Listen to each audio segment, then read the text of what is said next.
nous, on a, à la cave, à la maison, on a encore fait du vin jusqu'en 46-47,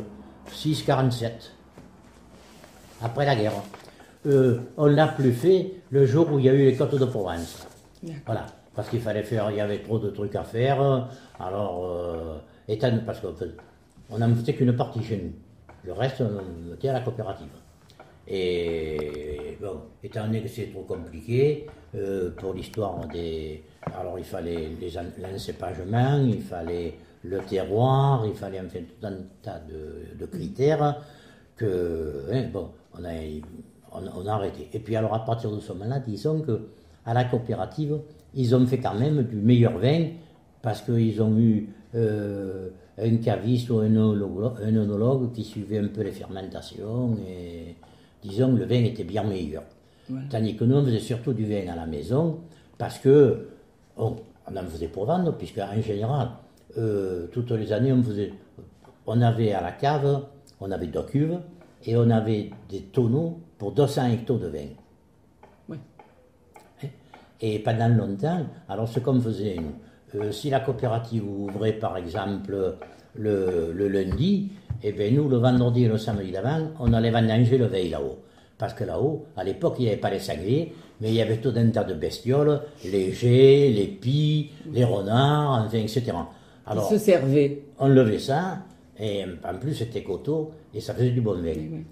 Tellement que ça faisait du bon vin que le reliquat, alors on en gardait pour nous, bien entendu, pour moi, et le reliquat, autrement dit autour d'une centaine d'hectos, toutes les années, mon père le vendait à Patras. Et Patras, il envoyait notre vin aux hospices de Beaune, tenez-vous bien. Parce qu'au vin, là où on avait surtout des alicantes, l'alicante bouchée.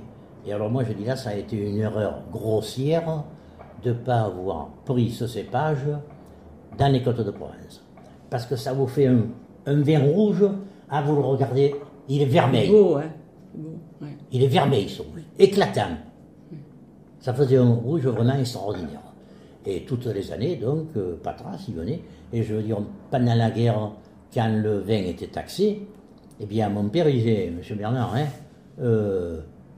je vous fais le chèque à la taxe, mais je n'oublie pas d'allonger le reste. De mettre le reste. Parce que, et je veux dire, avec lui, mon père n'avait jamais discuté le prix, parce qu'il était toujours au-dessus des prix qui se pratiquaient.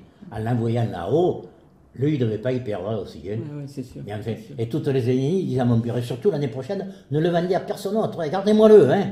Quand ce sera le moment, je viendrai prendre les échantillons. Et... Aux vignes, elles étaient juste avant le chemin qui monte à la Tarine. Non alors, à la Drée, là, oui. c'était que des oliviers. Les vignes, elles étaient surtout de l'autre côté de la colline. En face, de l'autre côté de la rivière, du Miège-Pan, enfin du ruisseau d'Éveil. De l'autre côté du ruisseau d'Éveil, elles étaient. Alors on avait là-haut, de vignes, on devait en avoir pas loin de 4 hectares. D'accord.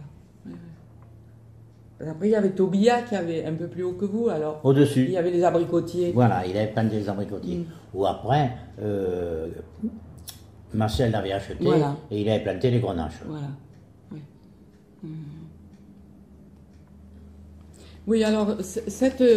Mais là, les vignes qui étaient au bord du chemin, là, en montant, avant d'arriver au chemin de la Tarine, mais à gauche, eh bien, ça, c'est moi qui les avais plantées après le gel de 56. D'accord. Parce qu'après le gel de 56, tous les oliviers qui étaient dans les restants, comme ils avaient été gelés jusqu'en là, je sais bien, il y avait que ça reparte.